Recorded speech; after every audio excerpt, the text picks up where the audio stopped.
Xin chào cô bác, anh chị và các bạn. Hôm nay mình chia sẻ cách làm bánh pizza. Cách làm này thì mình không có cần phải nhồi bột, cho nên nó là rất là tiện luôn. Hôm nay làm bánh này nhân quá chừng luôn coi nè. Mình cuộn cái nhân ở bên trong nè, rất là nhiều luôn.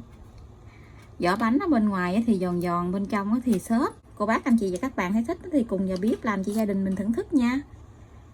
Đầu tiên thì mình sẽ đi làm cái đế bánh. Ở đây mình có là 500g bột mì. Bột mì thì mình làm cái loại bột mì này nè. Mình mua cái loại bột mì của Nhật á. Bột mì này hàm lượng protein tới 13 lận. Ở ngoài bao bì thì người ta có để cái hình bánh mì nè, bánh pizza. 170ml sữa tươi.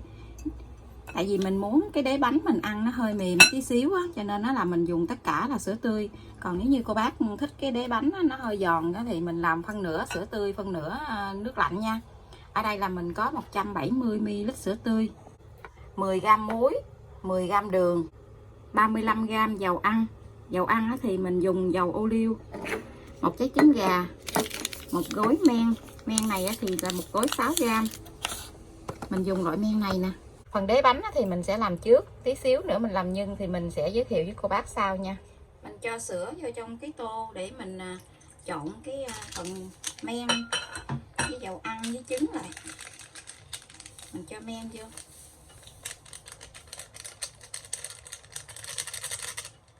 Mình cho trứng vô luôn.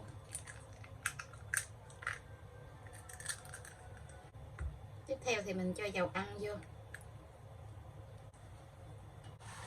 Muối với đường thì mình cho vô trong bột.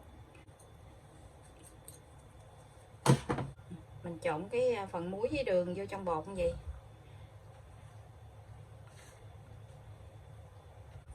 Rồi mình cho hết cái phần sữa với trứng nè, tất cả cái hỗn hợp lỏng này thì mình cho vô trong bột.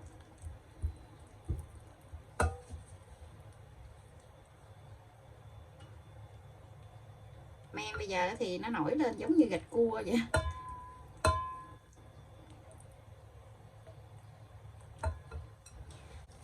Cách làm này thì mình không có cần phải nhồi bột gì hết á.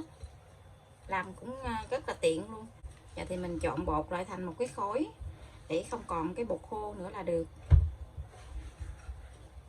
Nếu như cô bác thấy cái bột khô quá thì mình cho thêm tí xíu nước lạnh vô.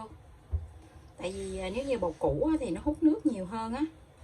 Bột hôm nay mình làm thì mình cho bao nhiêu liều lượng này là vừa.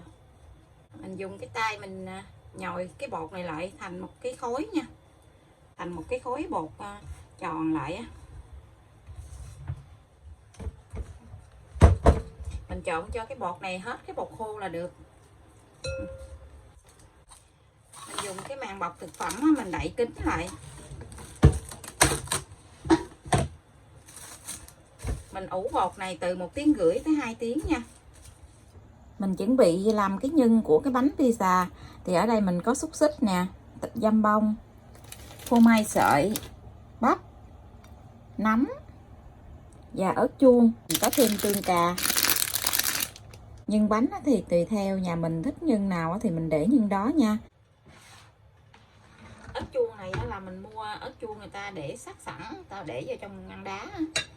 Mình mua gì mình làm tiện hơn. Thịt dăm bông này là khoảng 150g để cho mình làm bánh này nè. Ta cắt ra miếng mỏng mỏng vậy nè. Vậy thì mình cắt hạt lựu này.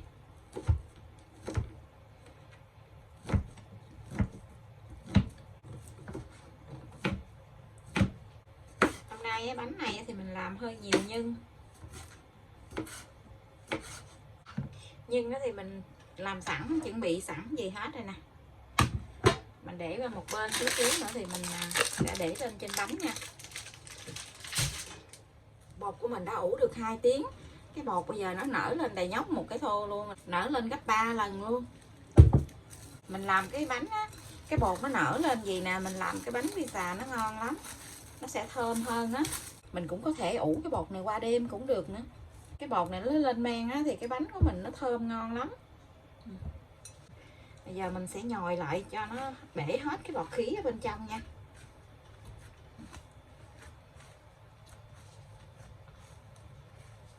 mình ấn ấn nó xuống gì nè.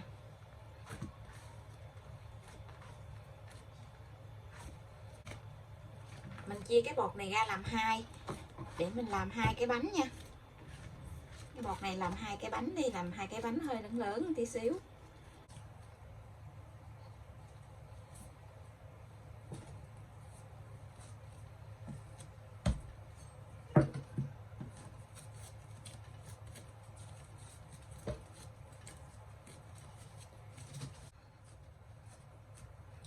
Mình cán cái bột này ra, mình cán ra thành cái hình tròn á, hình tròn cái khuôn của mình nó bê lớn á, thì mình cán ra cái hình tròn bê lớn nha. Mình cứ nắm cái miếng bột á, mình kéo mình xay gì nè, để lên trên tay á, mình kéo xay gì nè, cho cái bột của mình á, nó mỏng ra. Cái bột bánh á, thì mình làm mỏng khoảng 5 ly.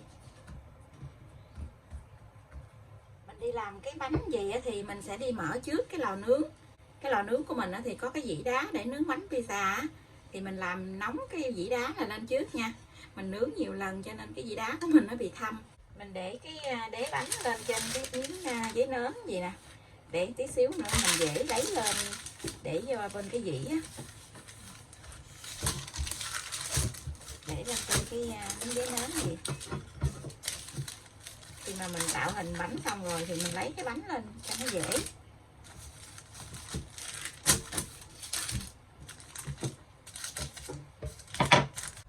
Mình sẽ lấy cái nắp á, để mình tạo cái hình tròn của cái bánh.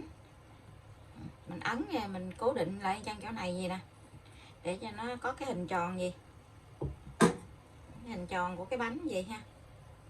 Mình sẽ cho nhân phô mai với dăm bông lên trên cái đường ấn của cái vòng này nè.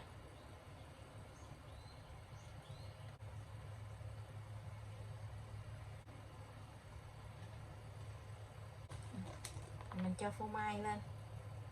Bánh này đặc biệt là mình phải có phô mai nhiều thì nó mới ngon nha. Cái bánh này thì mình không có để ớt chuông, thì con của mình nó không có ăn ớt chuông á, nên là mình chỉ để phô mai với lại xúc xích, dăm bông. Mình lấy cái vòng bánh này nè, mình kéo vô, đây cái mình ấn xuống, mình kéo vô cái mình ấn xuống ha. Mình làm cái vòng bánh ở bên ngoài á, mình ấn xuống với cái bột ở bên dưới này nè cho nó dính lại.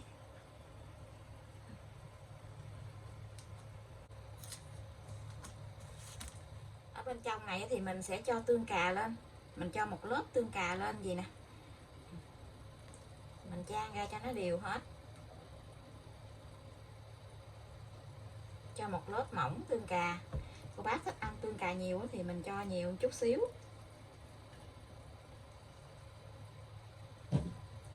Lần lượt thì mình sẽ cho bắp nè, mỗi một cái thứ một lớp vậy đó. Cho bắp, cho xúc xích,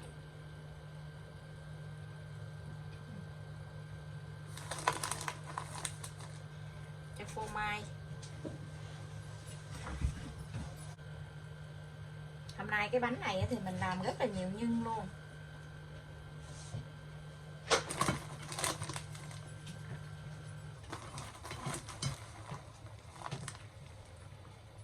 Mình để nhân vô xong rồi thì mình sẽ đi tạo cái viền bánh. Mình lấy cây kéo đó, mình nhắc xéo xéo gì nè,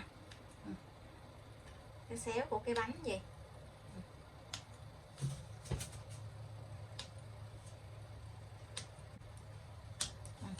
Mình nhấp cái đường xéo xéo như vậy. Sau đó thì mình lấy từng cộng á, mình đắp qua, mình đắp vô đây cái mình ấn xuống.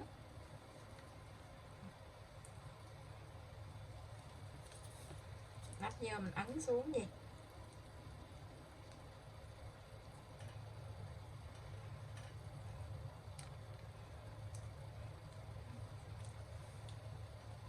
Tí nữa mình nướng cái đường vòng cái ở bên ngoài nè, nó có ngấn ngấn.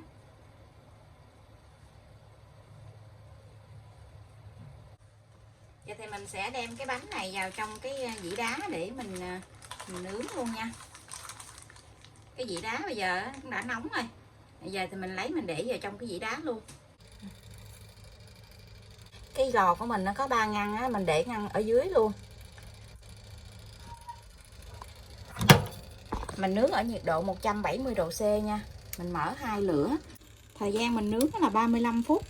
Cô bác nhìn coi cái bánh của mình nó chín vàng là được nha. Mình sẽ đi làm thêm một cái nữa.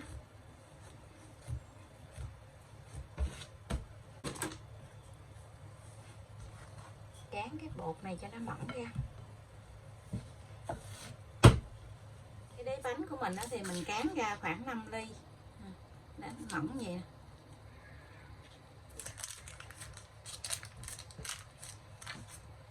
Rồi mình cho phô mai lên. Xong rồi thì mình bắt đầu từ ở bên ngoài mình túm lại. Mình lấy cái bột của mình túm cái nhân lại. Rồi mình ấn cái bột xuống sát nha, với cái phần bột bên trong vậy nè. Để cho nó dính á. Mình kéo rồi mình ấn xuống. Khi mình cuốn cái vòng tròn ở bên ngoài lại, cái mí gì lại thì mình sẽ cho cái phần tương cà vô bên trong, một lớp tương cà. Nếu nhà mình thích ăn cái tương cà nhiều thì mình cho một lớp dày dày tí. Còn nếu không thì mình cho một lớp mỏng thôi.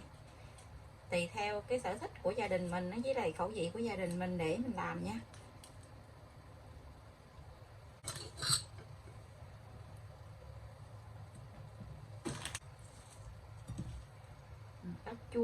Ớt chuông đỏ, ớt chuông xanh, ớt chuông vàng. Cái bánh này ở bên trong á, nó nở lên kìa nè. Quá chất lượng luôn á. Cái bánh thứ nhất của mình đã chín. Giờ thì mình sẽ lấy cái bánh này ra. Ôi nè, ngon ghê chưa. Ở bên ngoài nó giòn, bên trong thì nhân đầy úp luôn, hấp dẫn quá. Mình lấy cái giá mình gấp ra, mình để cái dĩa đó lại để mình nướng cái tiếp theo. Cái bánh của mình đã chín. Giờ thì mình lấy cái bánh này ra. Wow, thơm quá chừng luôn á. Coi nè, ngon ghê chưa. 2 cái bánh. Một cái bánh không có ớt chuông, còn cái bánh này thì có ớt chuông. Cái bánh có ớt chuông cái nhìn đẹp quá chừng luôn ha.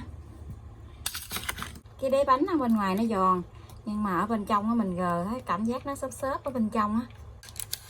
Bánh này tí xíu nữa mình để con mình đi học về thì mình hãng cắt.